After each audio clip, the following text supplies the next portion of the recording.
एक दिन कथा में श्री मलुकदास जी का चरित्र बता रहे थे और उस चरित्र में एक बहुत सुंदर कथा सुनाई, बहुत ध्यान से सुनना। महाराज जी सुना रहे थे कि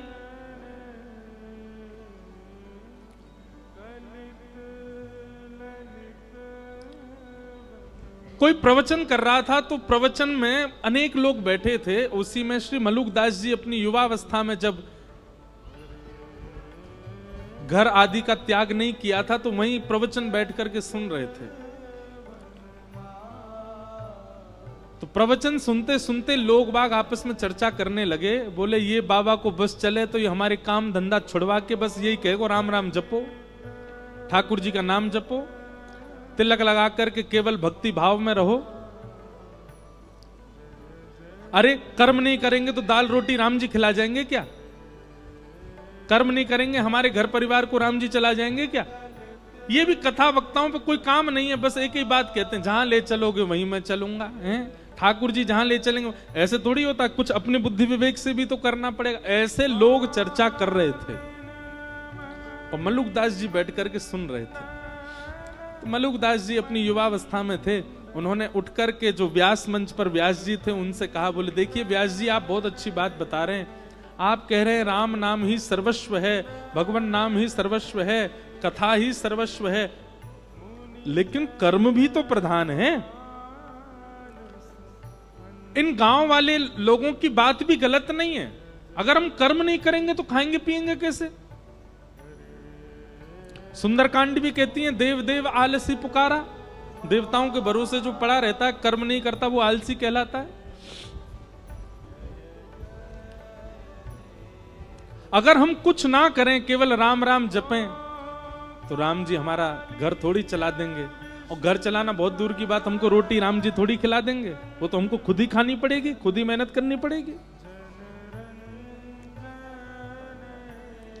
व्यास जी ने कहा देखो भैया, आपकी बात हम उसको प्रणाम करते हैं, पर अगर किसी के चित्त में अखंड विश्वास हो ठाकुर जी के प्रति और ठाकुर जी के प्रति कोई संबंध उसका स्थापित हो गया हो और वो ठाकुर जी पर इतना भरोसा कर ले, इतना विश्वास कर ले कि श्री राम जी ही मेरे सर्वस्व हैं, वो कुछ ना करे, राम राम जपे, राम जी खिलाएंगे उसको।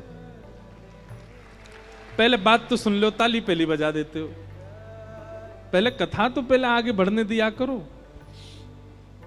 व्यास जी ने मलुकदास जी, तो मलुकदास जी बोले ठीक है, मैं अटूट विश्वास के साथ आज से राम नाम जप में बैठ रहा हूं और मैं गांव में नहीं बैठूंगा, मैं जंगल में जाऊंगा और जंगल में भी बीहड़ जंगल में जाके बैठूंगा जहां मुझे कोई नहीं जानता हो, कोई नहीं पहचानता हो, जहां पर हिंसक जीवों के अलावा कोई आता ही ना हो। देखता हूं कि राम जी मुझे खिलाएंगे कि मुझे किसी जानवर को खिलवा देंगे। सब गांव के लोग बोले भैया अब प्रमाणित हो जाएगा कि राम नाम और भक्ति भाव ये प्रमाणित है कि नहीं। मलुकदास जी वन में गए और बीहड़ वन में गए, वहां पर एक विशाल वट का वृक्ष था। आसपास दूर दूर तक किसी के आने जाने का कोई मतलब ही नहीं था। एक सामने नदी बह रही थी। मलुकदास जी बोले यहां कोई नहीं आएगा, यहीं बैठ जाता हूं। वृक्ष के ऊपर एक डाल के ऊपर बड़ी सी डाल थी, उसके ऊपर मलुकदास जी बैठ गए और राम राम राम राम जपने लगे।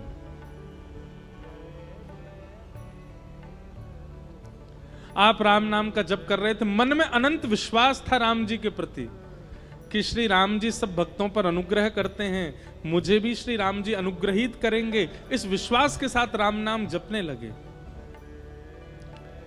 आपका राम नाम जप चल रहा था, घंटों तक राम नाम जप चलता रहा। तभी कुछ यात्री घोड़ा पे बैठ करके वहां से निकलने लगे। आप लोगों ने विचार किया ये स्थान तो बहुत बढ़िया है, बढ़िया नदी भी बह रही है और यहां दूर दूर तक कोई है भी नहीं, यहीं स्नान करते हैं और फिर बढ़िया जो भोजन लेके आए यहीं पाएंगे प्रेम से। यात्री जन अपने घोड़े से उतर गए, नदी में स्नान आदि करके जैसे ही अपना भोजन आदि सब उन्होंने खोला, इतने में ही डाकू और डकैतों ने वहां आने लगे, उनके घोड़ों की नालों की आवाज आने लगी। तो जितने यात्री थे उन सब ने विचार किया, बोले भैया बड़े बड़े डाकू आ रहे हैं, ये सब हमको मार देंगे, सब हमारा सर्वनाश, जल्दी भागो यहां से। सारे यात्री अपना भोजन पानी वहीं छोड़ छाड़ करके भाग गए।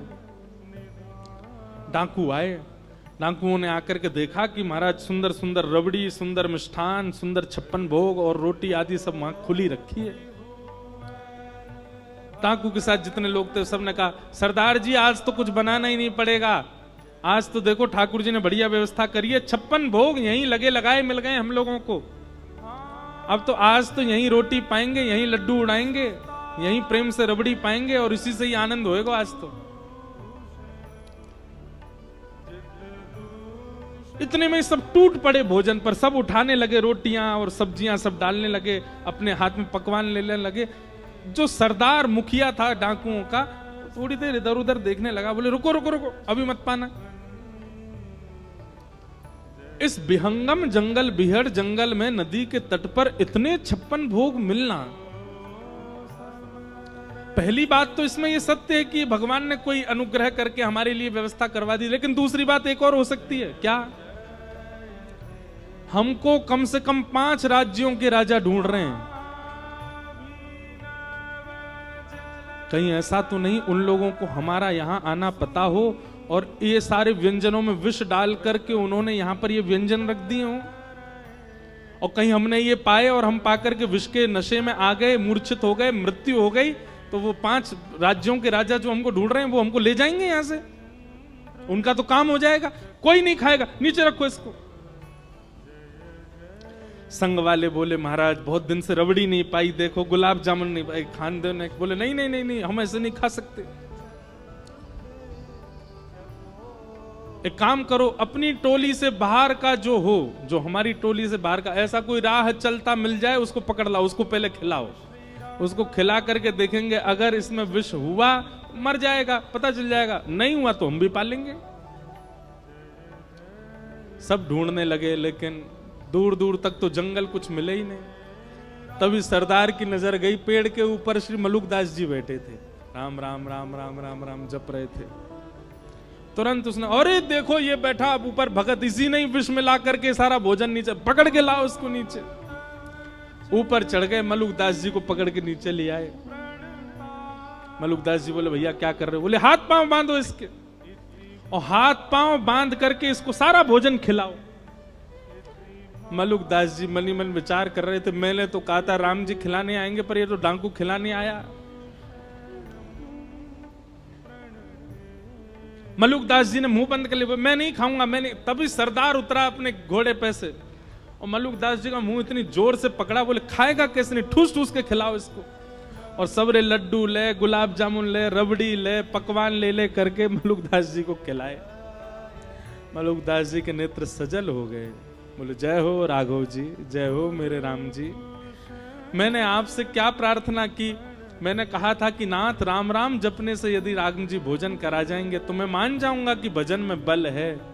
आप भोजन दूर, आप तो पकवान पवा रहे हो मुझको, और पकवान भी इतने विहंगम जंगल में कैसी योजना बना करके, क्या कृपा करके आप सब व्यवस्था मेरे लिए कर रहे हो नाथ। उस दिन श्री मलुकदास जी का निष्ठा हो गई, विश्वास हो गया नाम में, और उसी दिन बस निकल पड़े, श्री राम नाम के आश्रय पर ही निकल गए। और हमारे भारत भूमि को एक अद्भुत संत प्राप्त हुए, मलुकदास जी महाराज।